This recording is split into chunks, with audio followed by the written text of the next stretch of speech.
Global Pollution Treaties and Conventions, National Pollution Control, Waste Management, Global Biodiversity Governance and Funds, India's Biodiversity and Conservation Initiatives, Protected Areas, Biosphere Reserves and Forests, Energy Transition and Climate Mitigation, Climate Reports, Carbon Markets and Diplomacy, Species Conservation. Welcome to The Explainer. If you're gearing up for a rigorous exam like the UPSC Prelims, or you just want a rock-solid, highly factual grasp on international pollution conventions, you are in exactly the right place. We're cutting through the noise today. This is all about giving you a high-yield, pure fact breakdown tailored specifically for maximum retention. So here's our game plan. We'll start with global pollution governance, then move into the BRS conventions for chemicals and waste. Next, we'll tackle the Minamata Convention on Mercury, look up to the atmosphere with the Montreal Protocol and Kigali Amendment, and finally, wrap up with the upcoming Global Plastics Treaty. Let's dive right in. Section 1. Global Pollution Governance and the Life Cycle Approach. To really wrap your head around global environmental law, you've got to understand multilateral environmental agreements, or MEAs. The big overarching goal here, it's managing the entire life cycle of pollution. We're talking regulation from the initial production to use to international trade, all the way down to final disposal. Understanding this continuous chain is absolutely foundational. It's the key to grasping how modern treaties target specific vulnerabilities in our global supply chains to prevent pollution before it even crosses a border. Moving on to Section 2, the BRS Conventions, which focus entirely on chemicals and waste. Okay, so BRS. That stands for Basel, Rotterdam, and Stockholm. These three legally binding treaties actually operate as a united front against hazardous substances. They even share a joint secretariat over in Geneva. But the absolute backbone of this whole international setup is a mechanism called Prior Informed Consent, or PIC. Simply put, an exporting country can't just quietly ship hazardous materials overseas. No way.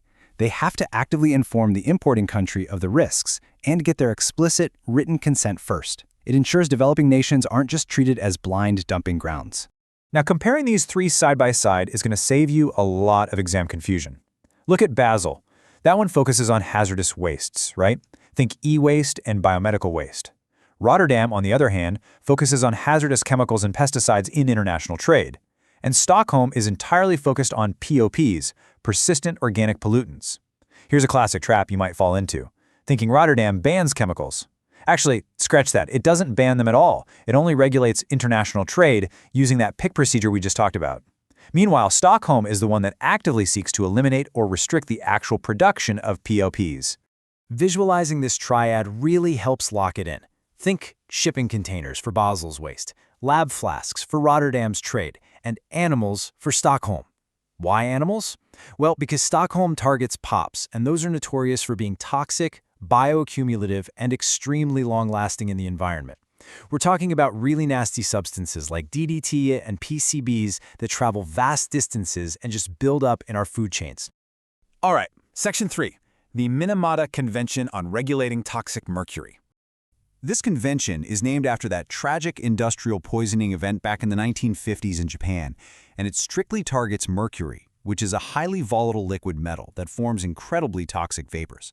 To combat this, the treaty goes after the entire life cycle. It phases out everyday mercury-added products, things like older thermometers and fluorescent lamps. It also goes after heavy industry by restricting mercury use in chloralkali production, and it focuses heavily on artisanal and small-scale gold mining. That's actually a massive source of global mercury pollution. It even mandates tight controls on atmospheric emissions from coal-fired power plants. But here is what you absolutely need to remember, especially for exams: the exceptions. Treaties are rarely absolute right out of the gate. Minamata allows for limited medical use exceptions where there just aren't feasible alternatives yet. It also regulates, rather than outright banning, dental amalgam. Plus, it's financially supported by the Global Environment Facility, or GEF, which helps developing nations actually comply. And remember why this specific treaty had to be global. Mercury has this unique, problematic trait of long-range pollution. It circulates globally through the atmosphere, totally regardless of where it was first emitted. The core mandate here emphasizes protecting both human health and the environment. And this is so crucial because mercury bioaccumulates. That means it builds up in organisms over time and magnifies as it moves up the food chain. So even tiny amounts released by a small-scale gold miner or a power plant can literally end up on our dinner plates.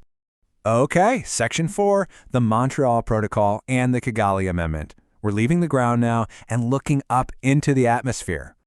To really get Montreal, we need a super quick refresher on ozone layer depletion. The stratospheric ozone layer is basically Earth's natural sunscreen. It protects us from harmful UVB radiation, the kind that causes skin cancer and wreaks havoc on marine life. But back in the 20th century, scientists realized that synthetic chemicals like CFCs, which we used in refrigeration and aerosols, were drifting up and chemically shredding that protective layer. Now I want you to pay close attention here because this sharp contrast is one of the most frequently tested concepts out there. The 1987 Montreal Protocol specifically targets ozone-depleting substances, or ODS, to protect the ozone layer. To replace those harmful CFCs, industries started using hydrofluorocarbons, or HFCs. Now, HFCs are totally fine for the ozone layer, but there was a massive unintended consequence. They are incredibly potent greenhouse gases that heat up the climate. So the 2016 Kigali Amendment was created entirely to phase down those HFCs. Just remember this. Kigali is about fighting climate change, not ozone depletion. And as a quick aside, India's phase-down of HFCs under Kigali officially kicks off in 2028. Finally, Section 5, the Global Plastics Treaty. Take a look at this stark number, 460 million. That's the number of tons of plastic produced annually around the globe right now. And out of that literal mountain of synthetic petrochemical polymers, only a dismal 9% is actually recycled. The rest, it just leaks into our environment, everywhere from the Mariana Trench to the top of Mount Everest. And this threatens a cumulative damage cost of $281 trillion by 2040. It's staggering. To combat this huge problem, the UN Environment Assembly is currently negotiating some really ambitious core objectives for a new treaty.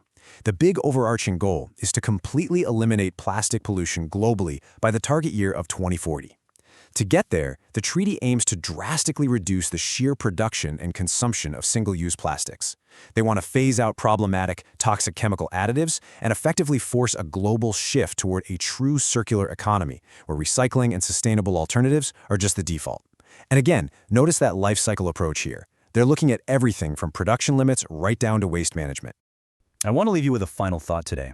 Without any intervention, global plastic waste is projected to triple by 2060. The stakes seriously couldn't be higher. So will the Global Plastics Treaty secure the binding, enforceable commitments we need to actually hit that 2040 target?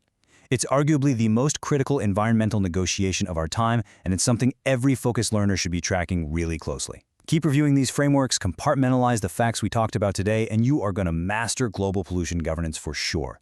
Thanks for joining me on this explainer. Hey everyone, welcome to this high-yield explainer. If you're gearing up for exams like the UPSC Prelims, you already know that environmental policy is this massive, constantly shifting beast of a topic. Today we're focusing on a theme I like to call invisible to physical. We're going to decode India's absolutely critical policies that tackle everything from the invisible particulate matter choking our skies right down to the physical electronic waste piling up on our ground. We're breaking down the latest data, indices, and rules that you absolutely need to know. Here is our roadmap for today. 1. India's air quality crisis. 2. Swachh Vayu Sarvekshan 2025. 3. Flue gas desulfurization explained. 4. The evolution of e-waste rules. And 5. The new EPR for non-ferrous metals. Let's get right into it. Section 1. India's air quality crisis. To really grasp the stakes here, we have to look at the true cost of pollution. Second, that is a heavy number. It represents India's global ranking in terms of pollution. According to the Air Quality Life Index, or AQLI, which is developed by the Energy Policy Institute at the University of Chicago, India is currently the second most polluted country in the world. And, this isn't just some abstract metric about smog. It's a direct, visceral indicator of public health severity across South Asia. So, what makes the AQLI so important for us? Well, it uniquely translates data into reality. Unlike standard air quality indices that just spit out a generic pollution score, the AQLI translates long-term exposure to PM2.5 directly into lost years of life. Now, the World Health Organization sets the safe guideline for PM2.5 at an annual average of just 5 micrograms per cubic meter. When exposure consistently blows past this limit, the AQLI calculates exactly how much life expectancy is literally being shaved off. It makes the data incredibly real. And looking at the sheer scale of the damage here, it's honestly kind of terrifying to see exactly why particulate matter is so deadly. While gases like carbon monoxide reduce oxygen transport, PM2.5 is just so incredibly tiny. We're talking less than 2.5 microns. Because it's that small, it completely bypasses our body's natural defenses, penetrating deep into the lungs and slipping directly into the bloodstream. This kind of biological intrusion is exactly why stringent nationwide policy isn't just a good idea, it's absolutely necessary. Section 2, Swachh Vayu Sarvekshan 2025.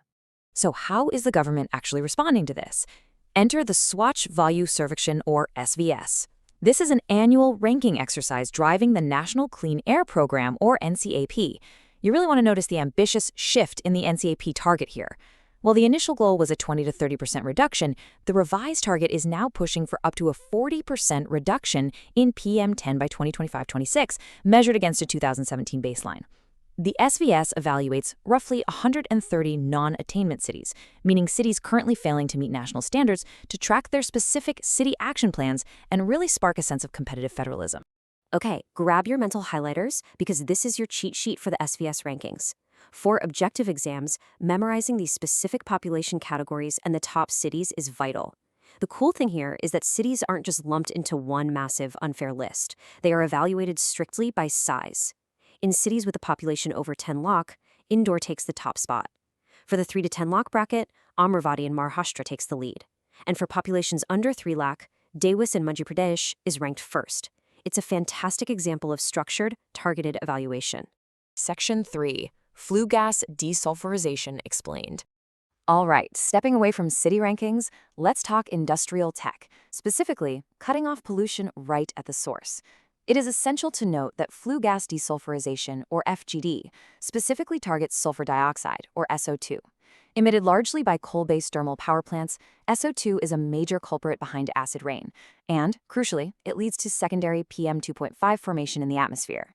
By mandating FGD installations, policymakers are essentially putting a plug in the pollution pipeline. So how does it actually work? Well, chemically, this is most commonly achieved through what's called the wet limestone process. Step 1, the exhaust or flue gases are produced during coal combustion. Step 2, this highly toxic SO2 is forced to react with limestone, which is calcium carbonate. And the absolutely brilliant part is step 3. This chemical reaction completely transforms the pollutant into gypsum. So a toxic exhaust is converted into a highly useful byproduct that can be fed directly into the cement and plaster wallboard industries. It's a real game changer. Section 4, Evolution of E-Waste Rules. Now, shifting our focus from the skies down to the ground, we have a staggering reality check about our physical technology, 151.03%. Over just 6 years, from 2017-18 to 2023-24, India's e-waste volume surged by that incredible amount. We are now generating nearly 1.8 million metric tons of electronic waste annually. That's enough to fill mountains. This massive influx of discarded computers, phones, and appliances demanded a rapid, aggressive evolution in our national waste management rules. With waste piling up like that, the rules had to evolve, and fast. This timeline brilliantly illustrates that journey. Back in 2016, India introduced the concept of Extended Producer Responsibility, or EPR, laying down some basic collection targets. But as the e-waste surged, those rules had to adapt. In 2022, the framework was digitalized, heavily shifting the focus toward recycling. And by 2024, the government introduced the trading of EPR certificates.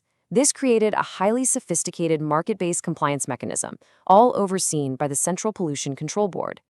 The core takeaway here, and this is a big one for your policy analysis, is the fundamental shift in regulatory focus.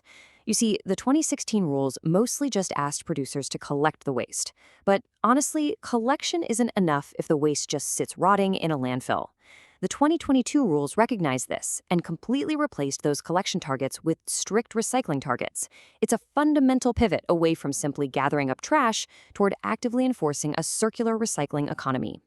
Section 5, EPR for non-ferrous metals.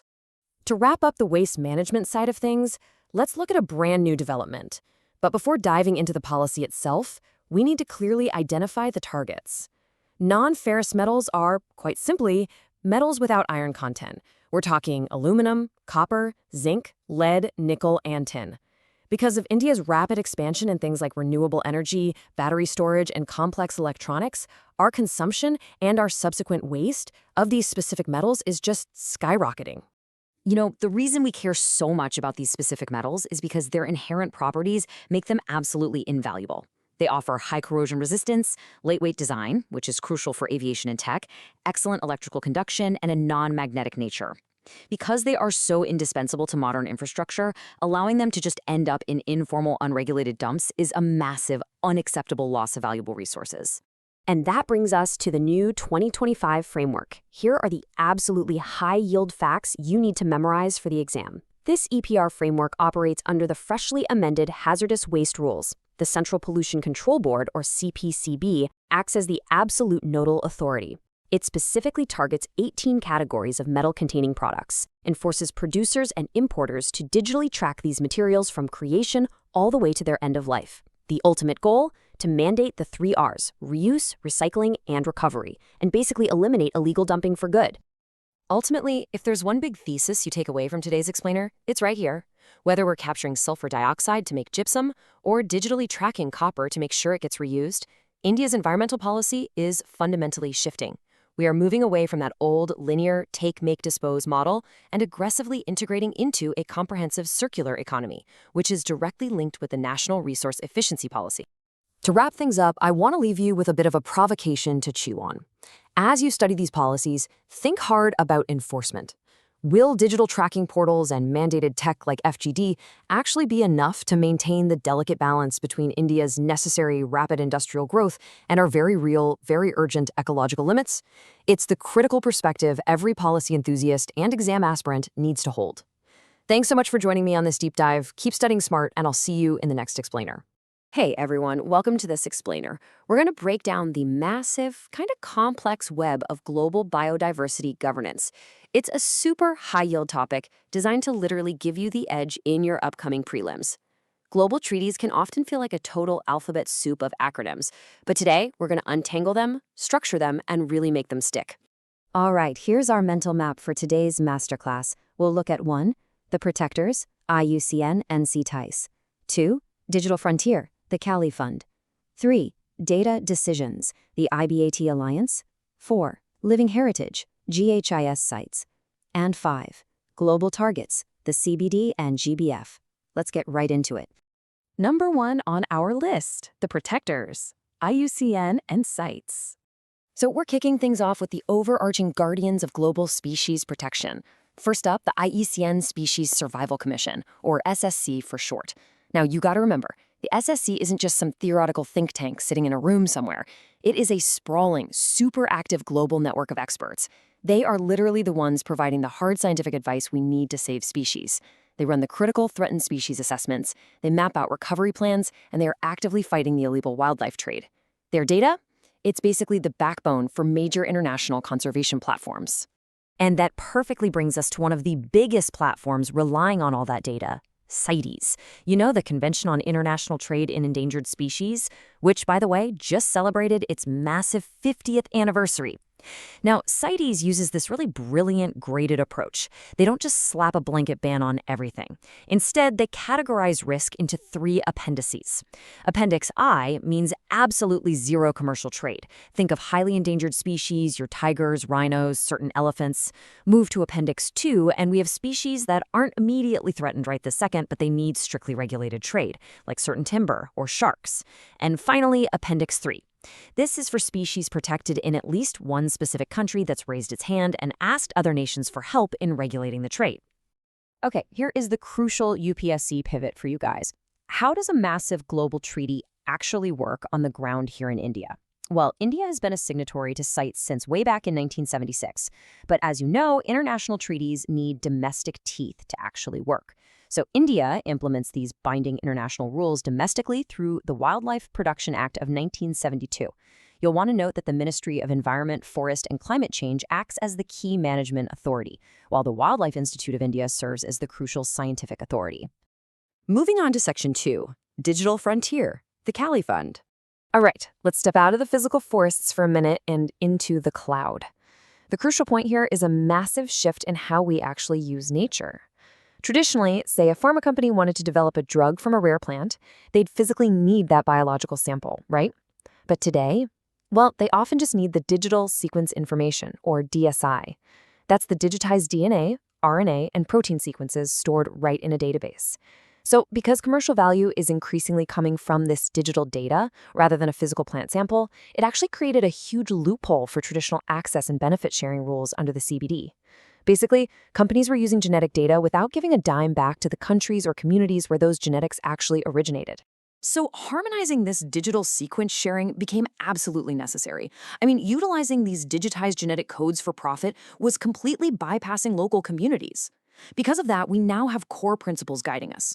The whole goal here is to make this system simple, broad, and totally harmonized across various global bodies, like the WHO and the CBD, to make absolutely sure guaranteed benefits flow right back down the chain.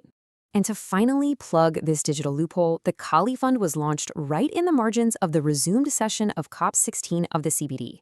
Guys, this is a massive development. It's literally the very first mechanism focused purely on genetic resource data benefit sharing. It's hosted by the UN Multi-Partner Trust Fund Office, and basically companies utilizing DSI are expected to pay up. And here's the best part, the real kicker. It proposes that roughly 50% of the allocation goes directly to Indigenous peoples and local communities, the IPLCs. Just a quick heads up for your exams, make sure you remember the Kali Fund is entirely distinct from general conservation funds like the Global Environment Facility or the Global Biodiversity Framework Fund. It is highly, highly targeted. On to Section 3. Data Decisions, the IBT Alliance. So, with all this digital and ecological data floating around out there, policymakers and businesses desperately need a centralized tool to make sense of it all. Enter the IBAT Alliance. Headquartered in Cambridge, IBAT functions kind of like a critical radar system.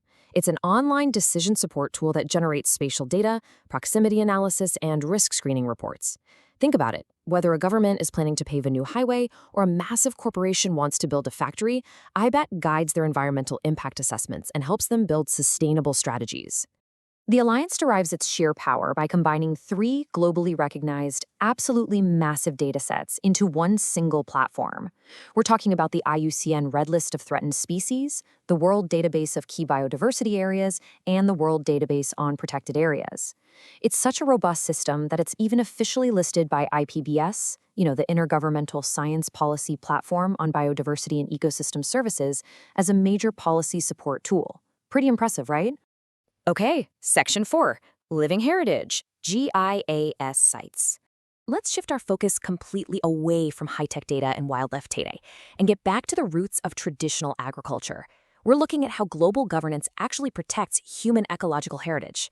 See, rather than just protecting, totally untouched wilderness, the Food and Agriculture Organization, the FAO, recognized that humans and nature have coexisted sustainably for millennia.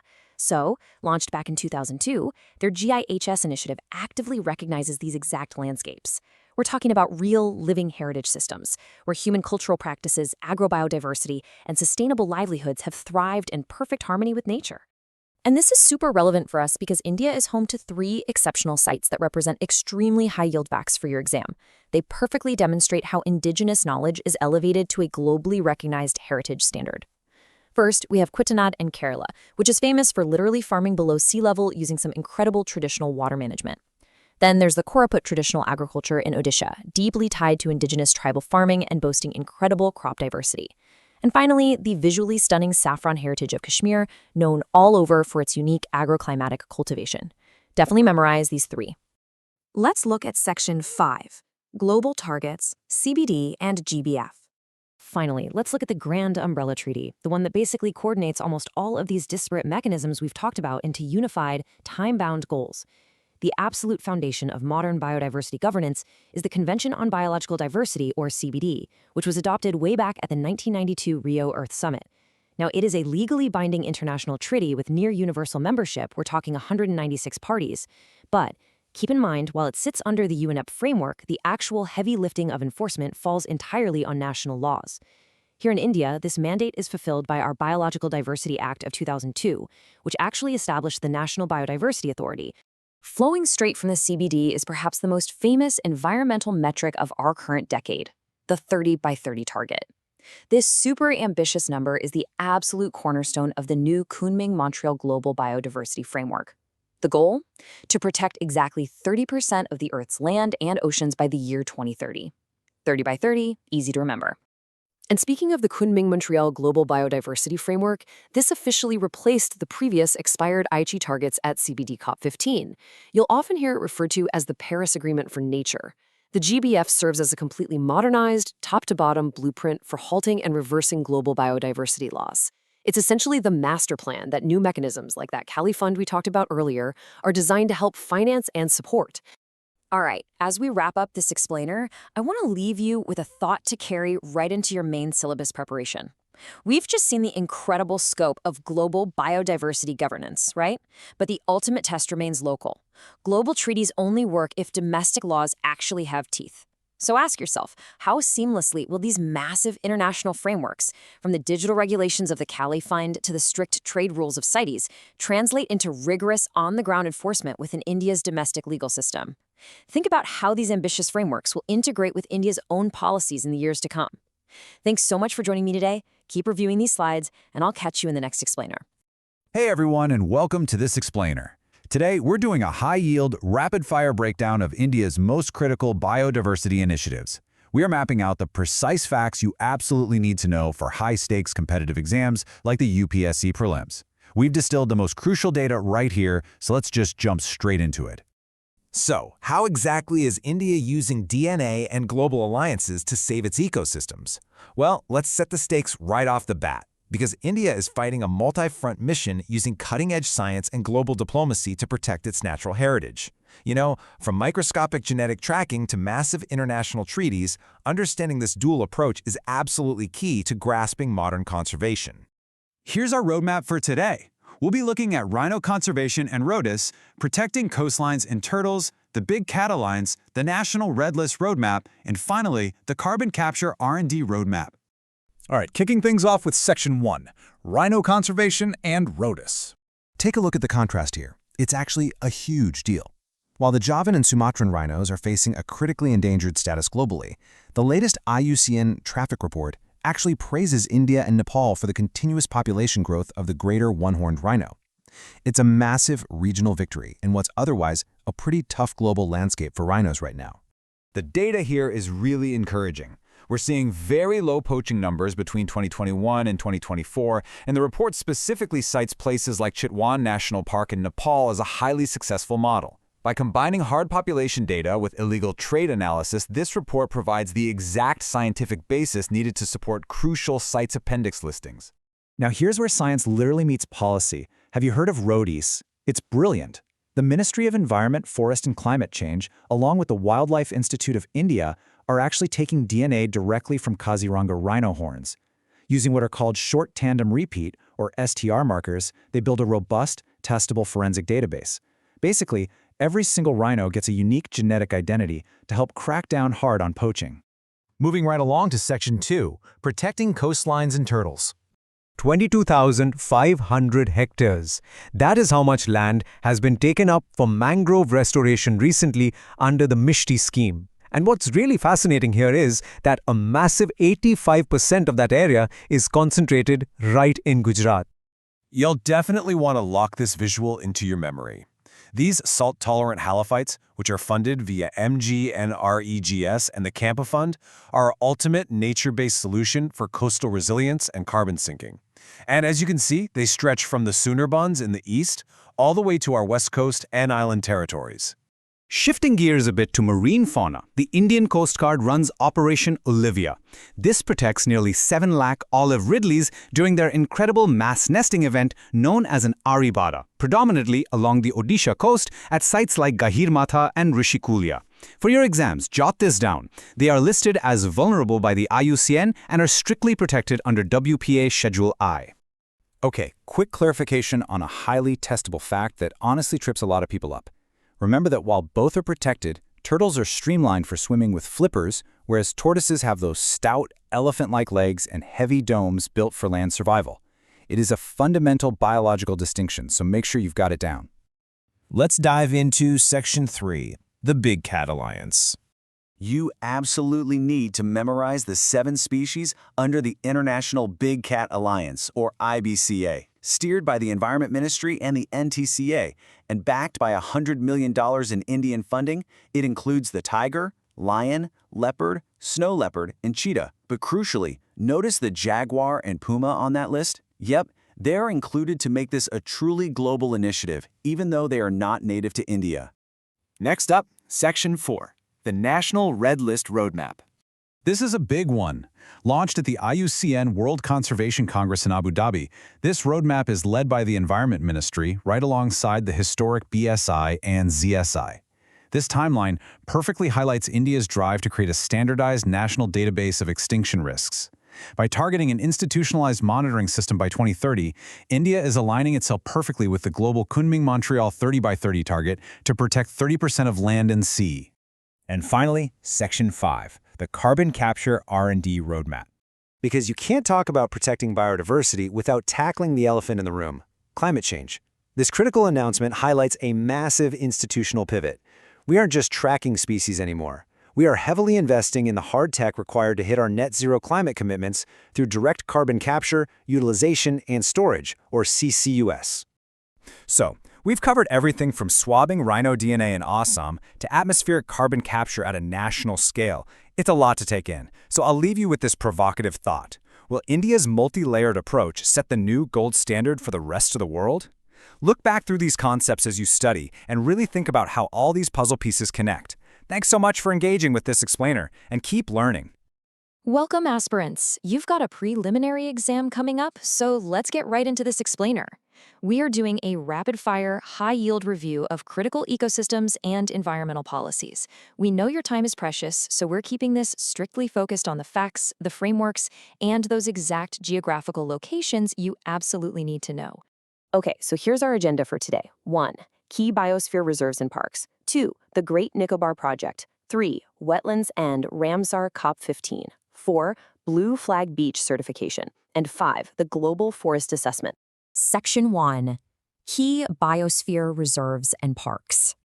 We'll kick off our geographical tour by exploring some of India's most vital local ecosystems. But before we hit specific locations, we really need to nail down the framework. Examiners absolutely love testing this exact three-part zonation defined under UNESCO's Man and the Biosphere program. It's basically a giant bullseye. Right in the middle, you have your core zone, strictly protected, zero human interference. Surrounding that is the buffer zone, which is meant for limited activities. Things like research and education. And finally, the outer transition zone, which allows for human settlements and sustainable resource use. Keep that specific structure in mind as we travel across the map. All right, heading up to the high-altitude peaks, we find the Cold Desert Biosphere Reserve.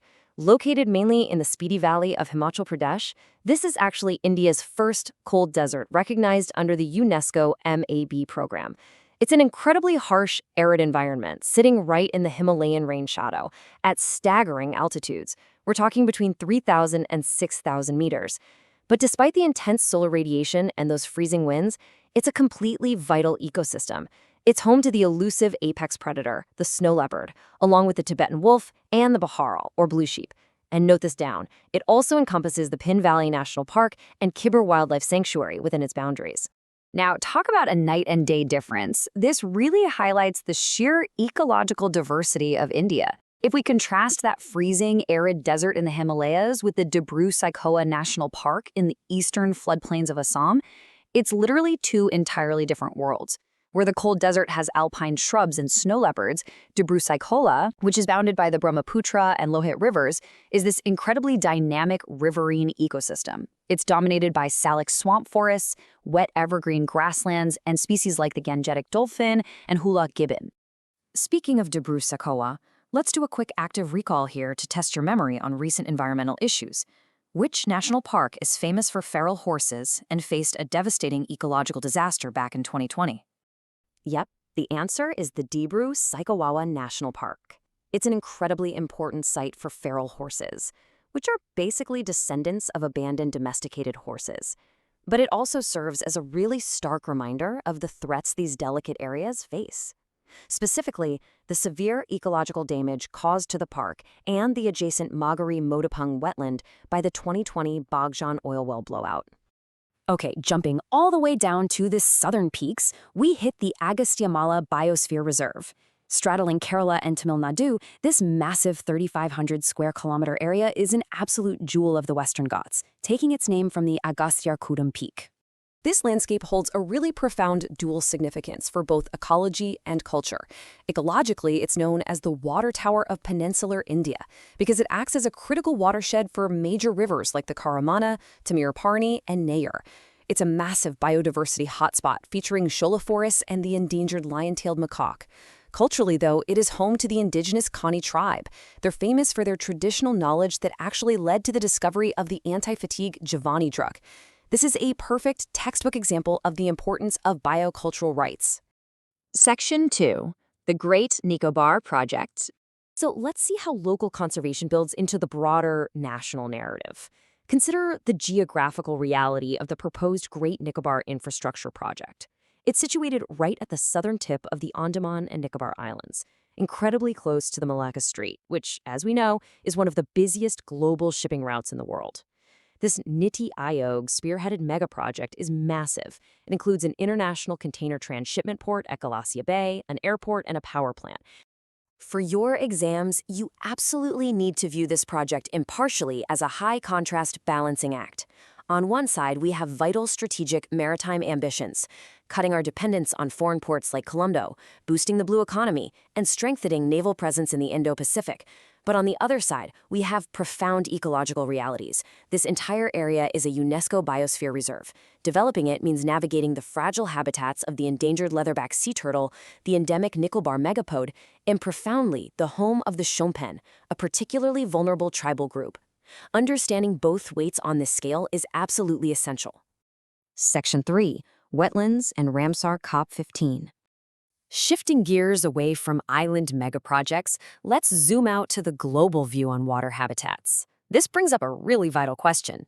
How do we actually ensure local habitats meet global standards? Well, the answer lies heavily in the Ramsar Convention. Recently, the 15th Conference of Parties, or COP15, was hosted in Victoria Falls, Zimbabwe, under the theme Protecting Wetlands for Our Common Future.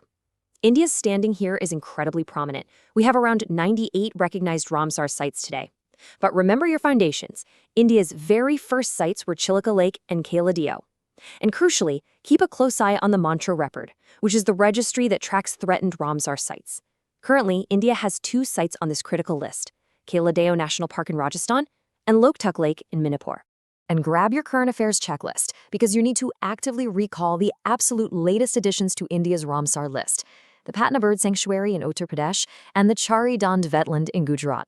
Definitely lock those 2 names in your memory for the prelims. Section 4. Blue Flag Beach Certification. Sticking with water, but moving from wetlands over to the coasts, we hit a major global sustainable tourism benchmark, the Blue Flag Certification. It's a prestigious international eco-label awarded by the Foundation for Environmental Education, based out of Denmark.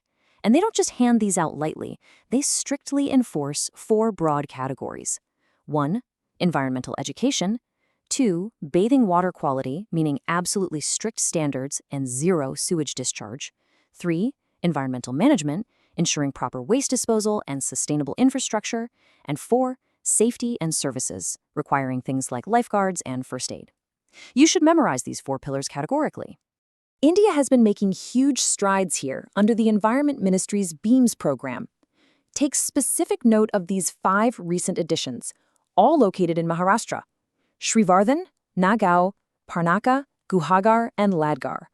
That brings India's collection of globally certified clean and safe beaches to an impressive new high. Section 5. Global Forest Resources Assessment 2025. For our final global benchmark, we turn away from the water and look back to the land. According to the latest Global Forest Resources Assessment 2025, India has officially moved up to the 9th position globally in terms of total forest area. This is a massive milestone for a rapidly developing nation with such a huge population density. And it gets even better. It's not just about what we have, but what we are adding. India continues to maintain the 3rd position worldwide when it comes to net annual forest area gain. We are actively expanding our green cover at a globally competitive rate. As we wrap up this explainer, I really want to leave you with a final thought to ponder, especially for your mains exams. We've seen India's incredible top-tier global forest growth, but we've also seen the massive scale of strategic infrastructure requirements, like the Great Nicobar Project. So, how do policymakers perfectly balance essential ecological preservation with inevitable strategic maritime and economic development? It's the ultimate governance puzzle. Keep that in mind as you study. Thanks for joining me on this explainer, and happy studying! The transition to clean energy isn't just about saving the planet, it's honestly the most complex, technical, and policy puzzle of our generation. Welcome to this explainer. Today we're unpacking the critical, high-yield facts around climate change and what I like to call India's energy transition pyramid. If you're focusing on mastering the environmental science dimensions for rigorous exams like the UPSC Prelims, well, you're in exactly the right place. We're going to break all this complex data down into clear, actionable takeaways. Okay, here's our roadmap for today. We'll start with tracking global methane emissions. Then look at India's ethanol blending milestone. Dive into the science of FCEVs, unpack the National Green Hydrogen Mission, and finally, explore the e-methanol revolution. Let's kick things off at the base of our pyramid with Section 1, Tracking Global Methane Emissions. When we break down the global methane sectors from the IEA's 2025 tracker, the primary culprits are pretty obvious. Agriculture takes a massive 40% chunk, driven largely by livestock and rice cultivation. Energy is right on its heels at 35%, and waste management accounts for about 20%. Understanding this distribution helps us instantly pinpoint where the biggest policy interventions need to happen first. Now, the absolutely crucial point here for your exam prep is the alarming 70% underreporting of emissions in the oil and gas sector. I mean, for decades, these leaks just went completely unnoticed. But today, new high-resolution satellite systems like MethaneSat and Tanager-1 are literally exposing these super-emitter events from space. It's a total game-changer for enforcing the Global Methane Pledge, which aims for a 30% reduction by 2030. All right, moving on to Section 2, India's ethanol blending milestone. 20%. No way around it. That is a massive milestone.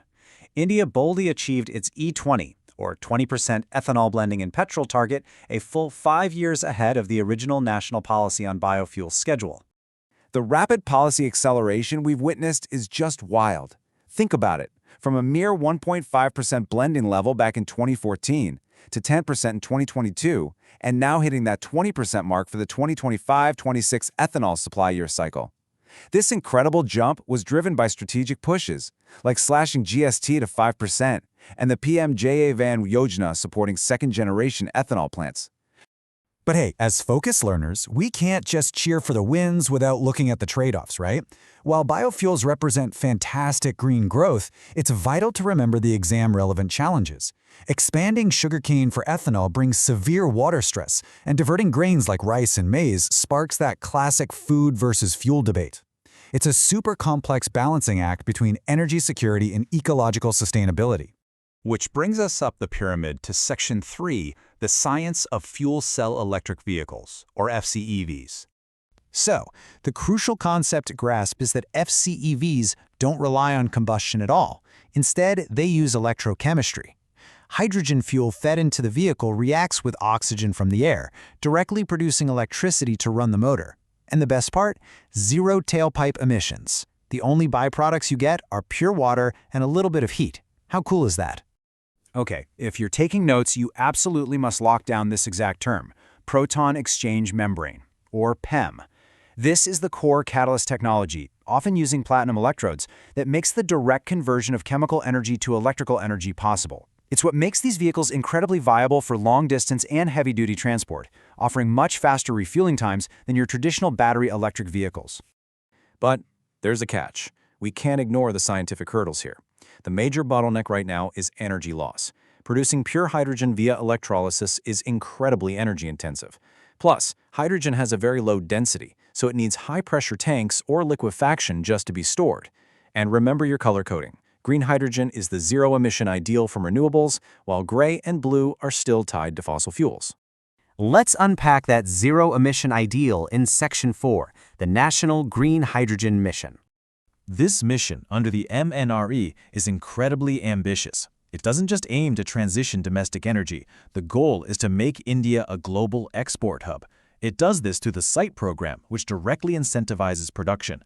But perhaps most importantly, it relies on a strict certification scheme administered by the Bureau of Energy Efficiency. Why? To stop corporate greenwashing dead in its tracks. We have to ensure that hydrogen labeled green is actually produced using renewable energy and not just backed by clever marketing. You've got to memorize this target, 5 million metric tons. That is the massive annual production capacity of green hydrogen slated to be achieved by the year 2030. And these targets don't exist in isolation. They are deeply intertwined.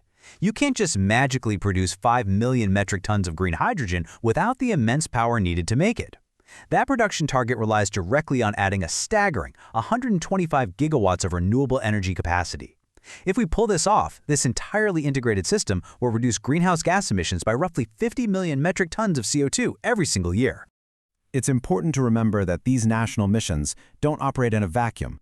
They're India's direct, actionable commitments to the global climate crisis, tightly aligning with the massive overarching mandate announced at COP26, achieving net zero emissions by the year 2070.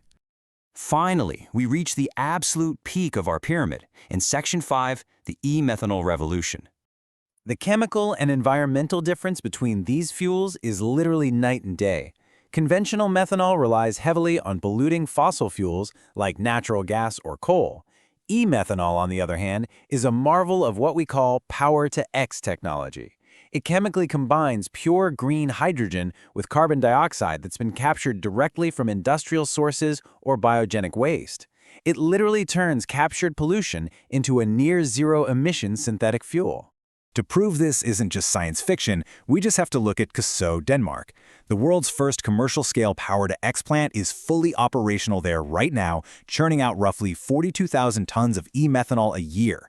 It's setting a major global benchmark, acting primarily as a clean fuel alternative for massive global shipping and maritime logistics. And bringing it right back home to India's policy landscape, a crucial memorandum of understanding was just signed between Assam Petrochemicals Ltd. and the Deen Dayal Port Authority. They're setting up a 150 tons per day plant right at Kandla Port. This is a massive leap. It officially marks India's entry into maritime decarbonization and creates a circular carbon economy right at our shipping hubs. So, as we wrap up this explainer, I want to leave you with a critical thought exercise, exactly the kind of analytical thinking you need for advanced environmental studies. We've seen the cutting-edge science, but we've also seen the massive renewable energy requirements. I want you to critically analyze this trade-off. Does the long-term, zero-emission payoff of these futuristic synthetic fuels truly justify the immediate, massive energy losses required to synthesize them today? It's a complex balancing act that will absolutely define the next decade of climate policy. Thanks for joining me, and keep questioning the science behind the transition. All right, let's jump right into it. Welcome to this explainer, specifically put together to give you a really structured, high-yield revision session on global climate reports and India's rapidly evolving carbon markets. Look, if you're gearing up for Prelims 2026, you already know that the environment and climate change section is just an absolute powerhouse of a topic. We're going to break down all that dense data, the brand new domestic regulations, and the international indices you actually need to know. Grab your notebooks, get comfortable, and let's get started. Here is our incredibly focused roadmap for today. Number 1, Global Climate Reality Check. Number 2, Unpacking India's Carbon Markets. Number 3, Evaluating India's Climate Performance. And finally, number 4, Oceans and Climate Action. Section 1. Global Climate Reality Check. Okay, this number is wild. 80%. According to the World Meteorological Organization's Global Annual to Decadal Climate Update, there is literally an 80% probability that we are going to temporarily blow past 1.5 degrees Celsius of warming sometime between 2025 and 2029. In fact, the WMO projects this upcoming period is going to be the warmest on record. It's basically a relentless upward trend we've been seeing since 2015. Now here's a massive catch for the exam. Please don't get tripped up by this. That temporary breach we just talked about, it doesn't mean we've completely failed the Paris Agreement. The WMO is strictly warning about a near-term, single-year spike. The Paris Agreement, on the other hand, measures long-term averages. It's a legally binding treaty aiming to limit long-term global temperature rise to well below 2 degrees and ideally 1.5 degrees, above pre-industrial levels. So, temporary spike versus long-term average. Keep that distinction crystal clear. Following right on the heels of that is the 16th UNEP Emissions Gap Report. It's perfectly titled, Off Target. Why? Because it warns that even if every single current nationally determined contribution, or NDC, is met, we're still on track for 2.5 to 2.9 degrees of warming by 2100. Just let that sink in for a second. To actually hit that 1.5 degree limit, global emissions need to drop by about 42% by 2030 compared to 2019 levels. But instead, the report highlights that global greenhouse gas emissions are just continuing to rise or at best plateauing at record highs, with fossil fuels stubbornly leading the charge. All right, you absolutely need to commit this to memory. Correctly matching these major reports to who actually publishes them is classic high-yield prelims material. We just discussed UNEP's emissions gap report. Well, UNEP is also the one behind the Food Waste Breakthrough Report. Then you've got the WMO publishing the State of the Global Climate. Next up is the World Resources Institute, or WRI, which puts out the State of Climate Action Report. Actually, a crazy fact from their latest findings, out of over 40 indicators, heavy industry is critically off track, though renewable energy is at least a bright spot. And finally, the International Energy Agency, the IEA, handles the Global Methane Tracker. Seriously, get these pairings locked down. Section 2. Unpacking India's carbon markets. Shifting gears from global warnings to domestic solutions. The vital thing to know here is the new National Designated Authority, or NDA. Sitting right inside the Ministry of Environment, Forest and Climate Change's Climate Change Division, this body is the ultimate gatekeeper for international climate finance. It completely replaces the older Designated National Authority that operated under the old Kyoto Protocol days. Today, if a project wants to get submitted to global funds like the Green Climate Fund, the NDA has to approve it first to ensure it perfectly aligns with our national priorities. Now let's talk about the heavy hitters. Under the legally binding Energy Conservation Act, we have the new Greenhouse Gas Emissions Intensity Target Rules for 2025. These rules corner specific, obligated entities. Think massive, energy-hungry sectors like power, steel, cement, fertilizers, and aluminum. They are legally required to reduce their emissions. This is huge because it directly operationalizes India's broader pledge to slash emission intensity by 45% by 2030, compared to 2005 levels. It's where the rubber really meets the road. Which naturally brings us to the Carbon Credit Trading Scheme, or CCTS. Think of this as a clever two-pronged attack. On one side, you have a mandatory compliance market. Those massive industries we just listed, if they miss their targets, they are forced to comply here. But on the flip side, there's a voluntary offset market. This is where awesome projects like massive solar farms or afforestation efforts can actually generate carbon credits. They then sell those credits to companies looking to offset their footprints. And just for your notes, 1 carbon credit equals exactly 1 ton of CO2 equivalent reduced or removed. Okay, this sequence right here, memorize it. The UPSC absolutely loves tricking students with this concept. Yes, carbon dioxide hangs around in the atmosphere the longest, but gases like sulfur hexafluoride, nitrogen trifluoride, and methane, they have drastically higher warming potentials. Methane, for example, only has an atmospheric lifetime of about 12 years, but it traps way more heat in the short term than CO2 does. Understanding this hierarchy of potency is an absolute game changer when evaluating how different industrial emissions actually impact the climate. Section 3. Evaluating India's climate performance. So how is India actually scoring on the global stage? Well, in the latest Climate Change Performance Index, which is co-published by German Watch, New Climate Institute, and Cannes International, India's rank actually dropped down to 23rd. We're now officially a medium performer, falling out of our previous spot in the top 10. And get this, the index intentionally left the top 3 ranks totally blank. They did that to make a very loud point. Absolutely no country on Earth is currently doing enough to meet the Paris Agreement targets. So, what caused India's drop? If we break down the 4 CCIP categories, India still holds a medium score in climate policy, energy use, and overall GHG emissions, which is largely thanks to our relatively low per capita emissions. But our score absolutely tanked in the renewable energy category. The report was pretty blunt about it. Our sluggish rollout of new renewable energy capacity, combined with our heavy, ongoing reliance on coal, are the massive anchors dragging down our overall rank. Section 4. Oceans and Climate Action. Finally, let's pivot to a truly massive, yet somehow always under-discussed carbon sink, our oceans. Enter the Blue NDC Challenge. Launched by Brazil and France at the UN Ocean Conference in Nice, this initiative is basically demanding that countries stop ignoring marine ecosystems. The goal is to formally integrate the oceans into our Paris Agreement NDCs, treating them as a vital ally for both mitigation and adaptation. It's a total paradigm shift. And the reason this is gaining so much traction is just how incredibly powerful these ecosystems are. The initiative points out that mangroves alone can store roughly 6 times more carbon than your standard land-based forest. 6 times! Because of this, the Blue NDC Challenge is slated to be a massive agenda item for COP30 in Brazil. They're going to be pushing countries hard to commit to marine spatial planning and coral reef restoration right inside their national climate pledges. So let's bring it all together with a crucial question to think about as you study. We know the UNEP says we are off target. We know the WRI says heavy industry is well off track. Yes, India is building out some robust domestic frameworks with the CCTS, and the world is finally waking up to the power of our oceans. But is this current pace of action really fast enough to secure a 1.5-degree future? Chew on that as you revise these interconnected themes. Understanding the why behind the facts is what will make you absolutely unstoppable for any environment question the UPSC throws at you. Keep grinding, stay focused, and I'll catch you in the next explainer. Hey everyone, welcome to this explainer. If you're a focused learner gearing up for your exams, specifically looking to nail down those tricky environment and ecology questions, you are in exactly the right place. Today, we're embarking on a geographical expedition. It's essentially a masterclass on endangered species mapping.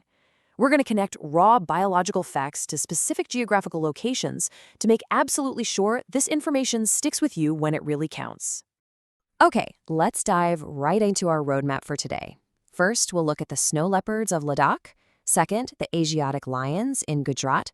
Third, the Kulsi River dolphin threat. Fourth, the Polk Bay Dugong Reserve. And we'll wrap it all up with a massive prelims conservation recap. Let's get started. Section 1, the snow leopards of Ladakh, often called the ghost of the mountains. We're starting way up high in the freezing trans-Himalayan deserts of northern India. Check out this high-impact number, 477. Based on the 2025 estimates, Ladakh alone is home to about 477 snow leopards. To put that into perspective, that single number accounts for nearly 68% of India's entire snow leopard population. Basically, Ladakh is the absolute epicenter for this magnificent apex predator. Now, you might be wondering, how do we even get a number that precise? Well, it's all thanks to the SPAI, the Snow Leopard Population Assessment in India. This was actually India's first ever national estimation exercise for these guys. I mean, researchers couldn't exactly just walk up and ask them to pose for a head count, right? They had to rely on really advanced camera traps and intense scientific monitoring. Just think about the sheer legwork it takes to track a master of camouflage across extreme alpine and subalpine zones. We're talking 3,000 to 5,500 meters up in that super thin mountain air. Definitely not a job for the faint of heart. Okay, here's absolutely crucial info for your prep, what I like to call their trifactor status. Memorize this baseline, all right? The snow leopard is officially listed as vulnerable on the IUCN Red List. Back home, it gets the absolute highest protection under Schedule 1 of the Wildlife Protection Act of 1972. And internationally, trade is strictly banned under CITES Appendix I. Really lock that vulnerable status into your brain because we're going to use it for some key comparisons in a minute. Moving right along to Section 2, Asiatic lions in Gujarat, expanding their horizons. So we're dropping down from the high-altitude north into the dry, deciduous scrub forests of western India. And here's our next big milestone number, 891. According to the 2025 data, the Asiatic lion population has reached 891. And remember, this specific subspecies is endemic only to this region of India. You won't find them wandering in the wild literally anywhere else on Earth. Now, while their main hub is still the Gir National Park and Wildlife Sanctuary, they're actually on the move. They're expanding out into areas like Penya, Mitiala, and even the coastal revenue areas of Saurashtra. All in all, they're roaming a massive total landscape of about 35,000 square kilometers. But this expansion comes with some pretty severe threats. As they spread out, they're facing serious habitat fragmentation, the literal physical danger of tumbling into open wells, and terrifying disease outbreaks like the canine distemper virus, or CDV. Actually, this huge vulnerability to localized threats is exactly why a proposed translocation to Kuno National Park in Madhya Pradesh is being heavily discussed. They desperately need a vital, free-ranging backup population. Now, what's really interesting here is the trifactor contrast. Unlike the snow leopard, the Asiatic lion is listed as endangered on the IUCN Red List. They both share that top-tier Schedule 1 protection domestically and CITES Appendix I internationally, but because the lion's geography is so incredibly restricted, its global threat level gets bumped right up to endangered. All right, Section 3, the Kolsi River dolphin threat and the power of echolocation. Let's shift our expedition east over to the Brahmaputra River Basin. Here, we find a wildly fascinating evolutionary quirk: functional blindness. I know, it sounds like a massive disadvantage, right? But in super muddy river waters, it's actually a superpower. The Ganges River dolphin relies entirely on emitting sound waves, echolocation, to navigate deep pools, deal with countercurrents, and hunt for fish. Their entire survival is just intrinsically tied to the natural acoustics and the physical flow of that river. And this highly specialized biology sets the stage for a really critical environmental conflict. See, the Kolsi River, which is a south bank tributary of the Brahmaputra right on the Assam-Meghalaya border, is recognized as a vital habitat and nesting ground for these dolphins. The big threat right now, a proposed 55-megawatt Kolsi hydropower project, because these functionally blind dolphins absolutely depend on echolocation and very specific deep pools. Damming the river would cause a catastrophic disruption to the water flow and completely ruin their precise navigation needs. Bringing it back to our framework, the Ganges River dolphin, which, by the way, is India's national aquatic animal, is classified as endangered on the IUCN Red List. Notice the pattern again? Yep, Schedule 1 of the Wildlife Protection Act and CITES Appendix I. It absolutely requires this highest level of protection because of these massive, landscape-altering infrastructural threats. Moving to Section 4, the Palk Bay Dugong Reserve, protecting the sea cow. And this brilliantly illustrates our next stop. We're guiding our virtual expedition way down south to the tropical coastal waters to look at India's first dugong conservation reserve. It's situated right there along the Palk Bay coast, specifically between the Thanjavur and Pudukkottai districts of Tamil Nadu, strategically wedged between India and Sri Lanka. You really need to lock in this spatial memory. Knowing exactly where Palk Bay, the Gulf of Mannar, and the Gulf of Kutch sit on the map is an absolute must for your exam prep. So why is this specific reserve such a big deal? Well, the dugong is actually the only herbivorous marine mammal. They strictly munch on seagrass. By setting up a community-based conservation reserve here, we're basically creating a massive umbrella protection effect. Think of it this way. Protecting the dugong means protecting their seagrass meadows. And those meadows act as vital blue carbon sinks, pulling huge amounts of CO2 right out of our atmosphere. Time for our final trifactor assessment. And this brings our data pattern full circle. The dugong's IUCN Red List status is vulnerable. Look at that. It completely matches our snow leopard from the start of the explainer. And as I'm sure you can confidently guess by now, it is fiercely protected under Schedule I of the Wildlife Protection Act and CITES Appendix I. Finally, Section 5. Time for our prelims conservation recap. Okay, if you're prepping for exam day, you'll want to sit up straight and pay close attention because here is your ultimate cheat sheet. Look at the stark contrasts and patterns here. Every single flagship species we covered today enjoys that top-tier Schedule I protection under the Wildlife Protection Act. But look closely at the IUCN status. It alternates perfectly based on the specific regional pressures they face. The highly restricted Asiatic lion and the dam-threatened Ganges River dolphin, they're endangered.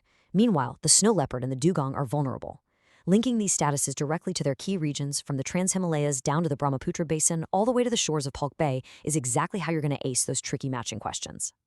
We've definitely covered a massive amount of ground today, from high-altitude camera traps all the way to deep river echolocation. But I want to leave you with a critical thought to ponder, one that perfectly bridges environment and development for your studies. How can India successfully balance its rapid infrastructure development, like that 55-megawatt Kolsi hydropower project, with its absolute commitment to protecting these fragile, highly specialized habitats? It's a hugely complex policy challenge, and honestly, it's exactly the kind of critical thinking you need to cultivate. Keep pondering that, keep up the amazing studying, and I'll catch you on the next explainer. All right, let's jump right into this explainer.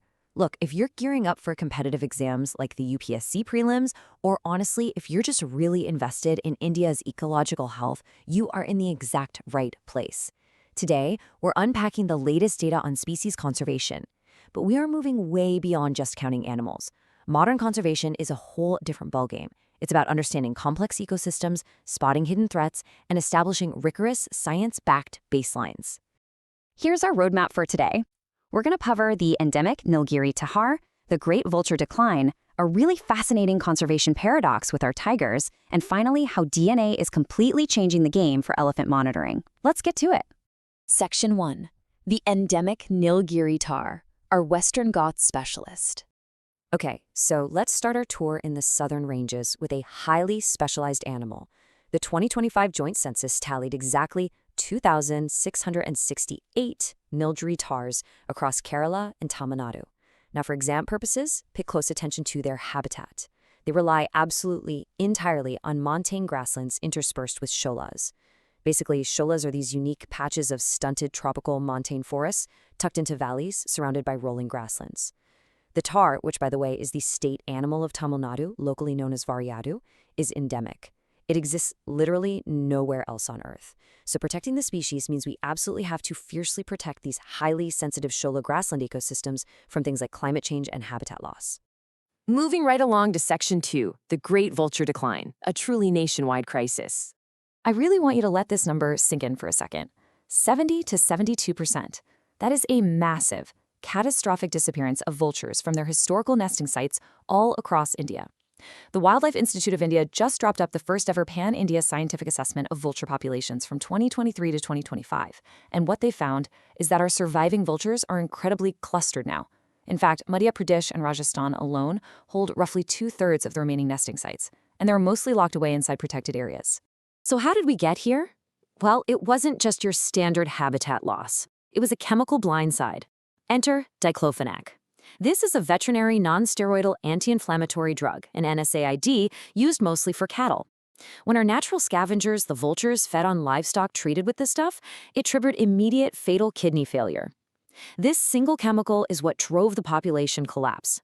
That's why banning veterinary diclofenac and pivoting to safe alternatives like meloxicam has been an absolutely critical measure for conservation. And the fallout is pretty clear. We've got 3 resident gyp species, the white-rumped, the Indian, and the slender-billed vulture. Every single one of them shares the exact same grim IUCN Red List status, critically endangered. To put this severe range contraction into perspective, breeding for the slender-billed vulture is now entirely restricted to Upper Assam, just Upper Assam. This is exactly why targeted interventions like setting up vulture safe zones and captive breeding centers are just so vital right now to pull them back from the edge. All right, Section 3, Tigers, a conservation paradox. Now we're pivoting to India's apex predator to unpack something that might seem completely counterintuitive. On one hand, we have Project Tiger. Launched in 1973, it has been a massive, centrally sponsored success story. Thanks to those focused efforts, India currently hosts about 75% of the world's wild tiger population. Incredible, right? But then you look at the brand new IUCN Green Status Assessment, and the tiger is officially classified as critically depleted. So you're probably wondering, how on earth can a population be bouncing back, holding the vast majority of the world's numbers, and still be considered critically depleted? Well, it all comes down to the definitions. The IUCN Green Status is a relatively new metric. While the traditional red list looks at extinction risk, the green status evaluates species recovery, ecological functionality, and historical range restoration. So critically depleted means, yes, the species is surviving, but it has lost a massive, massive proportion of its historical population and range. The goalposts have officially shifted. It is no longer just about making sure they don't go extinct.